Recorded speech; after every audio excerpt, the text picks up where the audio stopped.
تو self Reliance بہت ضروری ہے. انڈیا نے نیوکلیر ٹیسٹ کر لیا اپنے, اور انڈیا کو نیوکلیر پاور بننے میں کس نے ہیلپ کیا؟ کینیڈا نے.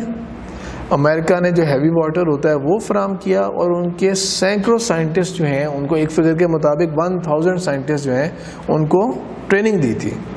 جب یہ سارا معاملہ ہو گیا تو لیسٹ ریلیجس پرسن کے ذریعے وہ لاہور والی کانوکیشن کروائی گئی, پاکستان کا ایٹامک جو پروگرام ہے وہ سٹارٹ کیا. ٹھیک ہے, اس کے بارے میں کیا کہا گیا تھا؟ ہینری کسنجر نے کہا تھا, سیکرٹری آف اسٹیٹ امریکہ کا اس وقت, کہا کہ ہم تمہیں ایک ایگزامپل بنائیں گے اگر اس اپروچ سے باز نہیں آؤ گے. اگر ہمیں گھاس بھی کھانی پڑے گی نا, یعنی کہ سینکشنز کتنی لگا لو گے ہمارے اوپر, ہمیں گھاس بھی کھانی پڑے گی, ہم تب بھی ایٹامک اپنا جو اور یہ جو ایمبیشنز ہیں نا ان کو پیچھے نہیں چھوڑیں گے. پٹو کے ذریعے اللہ تعالیٰ کروا رہے ہیں کام. تو اللہ تعالیٰ ڈفرینٹ لوگوں سے ڈفرینٹ کام لیتے رہے ہیں مختلف ایام کے اندر, مختلف وقتوں کے اندر, یہاں تک کہ یعنی کہ فارن پالیسی یا دلیر ہونے کے اعتبار سے, یا دھڑلے والا ہونے کے اعتبار سے, یا یہ کہ ابرپٹ ہونے کے اعتبار سے, میرے خیال میں سب سے کوئی فارغ لیڈر ہمارا گزرا ہے نا, تو one of them is Nawaz Sharif.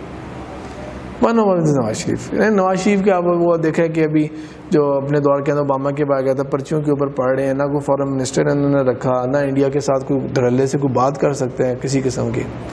لیکن اس بندے کے ذریعے اللہ تعالیٰ نے ایٹمی دھماکے کروا دیے.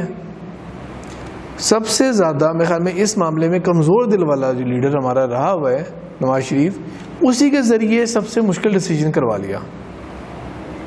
اگر ایٹمی دھماکے نہ ہوتے, وہ تو ظاہر بات ہے وہ ہمارے اندر کا راز تھا نا کہ ہمارے پاس ایٹمی پاور ہے نہیں ہے, کس کیپیبلٹی کی ہے, تو وہ جو دنیا کے آگے ورلڈ سٹیج کے آگے حالانکہ وہ تو اگر وقت میں نے خود بھی دیکھا ہوا ہے, اور کہ امریکہ کی طرف سے بھی, بل کلنٹن کی طرف سے بھی بہت پریشر تھا کہ آپ لوگوں نے کوئی ایسا مس ایڈونچر نہیں کرنا, کوئی غیر ذمہ داری کا احساس نہیں دکھانا. ہم ہیں, موجود ہیں, انڈیا نہیں کرے گا اگریشن. انڈیا کا تو موڈ ہی خراب ہوا ہوا تھا تب, جمعے کی بجائے ایک دن پہلے جمعرات کو کرنا پڑ گیا تھا ہمیں ایٹمی دھماکہ 28 مئی کو.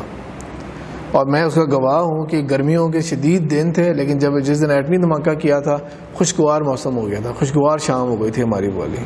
ایسے لگ رہا تھا کہ جس طرح اللہ کی طرف سے ہوا ہے. سینکشنز لگی اس کے بعد پاکستان کے اوپر جو بھی ہوا, لیکن اقبال کا وہ شعر جو ہے وہ بھی آ گیا کہ اے طاہر لاہوتی, اس رزق سے موت اچھی, جس رزق سے آتی ہو پرواز میں کوتاہی.